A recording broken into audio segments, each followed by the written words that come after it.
Сегодня у нас пересказ на аниме «Мемуары Ванитаса». Заранее ставь лайк и подписывайся на канал, если еще этого не сделал. И еще не забывайте про моих друзей из Риманги. Лучшие манхвы и манги только у них. Ссылочка в закрепленном комментарии. История начинается в прошлом, когда жил вампир по имени Ванитас. Этот вампир был ненавистен людьми и другими вампирами. В отличие от других вампиров, Ванитас родился под голубой луной, что было знаком того, что его жизнь будет проклята. Вампиры боялись Ванитаса и после некоторого времени даже изгнали его из деревни. Ванитас провел годы в одиночестве, бродя по земле и сражаясь с многими монстрами тьмы. Через некоторое время Ванитас решил отомстить и наказать всех вампиров, которые обидели его. Он создал специальную книгу, которая имела силу портить настоящее имя вампира. Годы проходили, и вампиры становились сильнее. Люди жили в страхе перед нападениями вампиров. Однажды группа людей начала садиться на воздушный корабль, и появились слухи, что рядом находится вампир.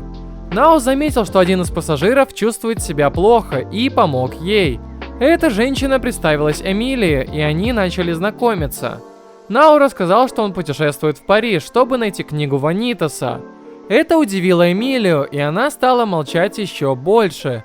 Нао хотел найти книгу, но боялся, что она может быть не настоящей. Состояние Эмилии ухудшалось, и оказалось, что она вампир. Она упала на колени, и Нао увидел ее красные глаза. Внезапно из окна появился Ванитас и напал на Эмилию. Нао спас ее, хотя знал, что она вампир. Ванитас напал на Нао, но тот увернулся от его атак. Нао унес Эмилию, и Ванитас исчез. Оказалось, что Эмилия была отравлена ядом в ее клыках, и Нао был парализован. Ванитас появился вовремя и объяснил, что он доктор и может вылечить Эмилию. Он достал книгу Ванитаса и начал использовать ее, чтобы вылечить Эмилию. Он смог вылечить ее и рассказал ей, что ее настоящее имя Флори Фелл. Позже они отправились в Париж, и Ванитас просил Нао присоединиться к его миссии. Но Нао отказался, но Ванитас настаивал. Он рассказал, что в последние годы было много вампиров, которые были порочены. И если они ничего не сделают, то вампирский род исчезнет в будущем. Ванитас обещал спасти вампирский род, но ему нужна помощь. Они отправились искать Томаса Берноуса, вампира, который нападал на людей в Париже. Нао атаковал Томаса и смог победить его. Ванитас использовал книгу, чтобы успокоить Томаса и подчинить его себе. Они были близки к решению своей проблемы, но внезапно появилось два вампира по имени Лука и Джин, которые хотели забрать книгу. Они хотели использовать ее, чтобы создать пороченных вампиров. Нао отказался отдать им книгу, и Джин напал на него. Нао и Ванитас смогли убежать, и Ванитас объяснил, что книга может вылечить пороченных вампиров, но также может и создавать их, что делает ее опасной. Они хотели найти книгу Анады, но процесс поиска книги прерывается, когда Джин атакует гигантским волчьим монстром, который называется Лобгора. Тем временем Ванитас решает использовать особый гримуар, чтобы превратить Томаса в его человеческую форму и раскрыть его настоящее имя – Буколикус. Джин сражается с волчьим монстром, но очень скоро она падает, но почему-то она все еще хочет бороться. Тогда появляется Фандеста, захватывает Луку и держит его в плену. Ванитас тогда делает нечто очень неожиданное. Он целует Джин и говорит ей, что любит ее. Джин в злости от этого, но этим и ей удается спасти Луку, и они убегают в другое место. Манет и Нокс находят Брунокса, который был убит, и кажется, что Шарлатан был тем, кто его убил. Шарлатан — это вампир-монстр, который испортил свое имя. Ванитас показывает полные силы гримуара, и Орлок тогда решает пощадить Эмилию и отложить ее казнь. Вместо того, чтобы убить ее, Эмилия получает работу горничной в отеле.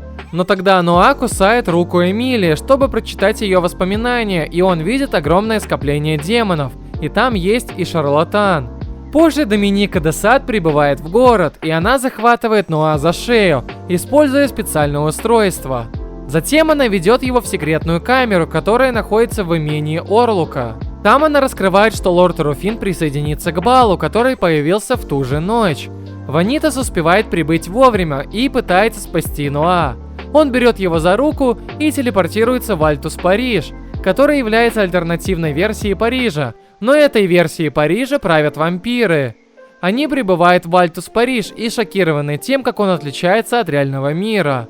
Доминик тогда освобождает цепь, которая была вокруг шеи Ноа, и затем приглашает их выпить ее кровь. Ванитас идет на бал, и там он говорит всем, что он на самом деле унаследовал имя и наследие вампира Голубой Луны, и он предлагает всем проклятым вампирам лекарства от их состояния. Его речь прерывается, когда появляется старшая сестра Доминик, Вероника, и пытается убить его. Ванитас спасается в последний момент благодаря Джин, и внезапно здание покрывается страшной темной тенью. Кажется, что любой из проклятых вампиров был активирован, и они начинают потреблять и атаковать других обычных вампиров. Оказывается, что шарлатан стоит за всем этим. Но Джин также подвержена этому желанию крови, и Ванитас тогда предлагает ей свою собственную кровь. Она больше не может сдерживаться, поэтому она кусает шею Ванитаса. Ноа находит шарлатана и нападает на него. Но шарлатан, кажется, узнает Ноа из прошлого. Прошлое показывает, что Ноа жил со своим учителем, и там он встретил Льюиса и Доминик. Годы проходят, и Льюис понимает, что в нем течет проклятие, и он пытается создать специальное колье, чтобы Ноа убил его. Но Ноа не может этого сделать, так как Льюис был его другом. В какой-то момент Монет также идентифицируется как носитель проклятия, и ее приговаривают к казни. Она вскоре превращается в вампира-монстра, и Льюис убивает ее, будучи поглощен своим гневом и жаждой крови. Льюис также убивает многих своих друзей, когда теряет контроль. Ноа пытается спасти своего друга и вернуть его к нормальной жизни, но Льюис нападает на него, пытаясь его поглотить. Льюис даже успевает укусить Ноа и начинает пить его кровь. Ноа спасается в последний момент учителем, который убивает Льюиса. В настоящее время шарлатан предлагает отвести Ноа к Льюису, но Ванитас прибывает, чтобы спасти своего друга. У шарлатана есть специальный посланник по имени Нина, и она требует узнать настоящее имя Ноа, но Ванитас и Джин приходят на помощь. Позже Монет и ее два солдата затем уходят, так как появляются еще проклятые вампиры. Доминик тогда решает помочь Ванитасу в его миссии по извлечению всех проклятых вампиров. Ноа и Ванитас находят другого молодого вампира по имени Катарина, который также превращается в монстра-вампира, который подвержен проклятию. Катарина в своем берсерк-состоянии начинает потреблять своих сестер, и Ванитас тогда предлагает спасти ее. Он помогает ей прекратить ее страдания, но Вероника готовится и нападает на Ванитаса и его друзей. Вероника убеждена, что Ноа и Ванитас создают проклятие, которое меняет вампиров. Появляется Август Рутман и останавливает Веронику. Ноа вспоминает свое прошлое, то, что ему преподавал учитель. Он теперь понимает силу книги Ванитаса, и хотя он иногда не согласен с Ванитасом, он понимает, что они должны завершить миссию и излечить всех вампиров.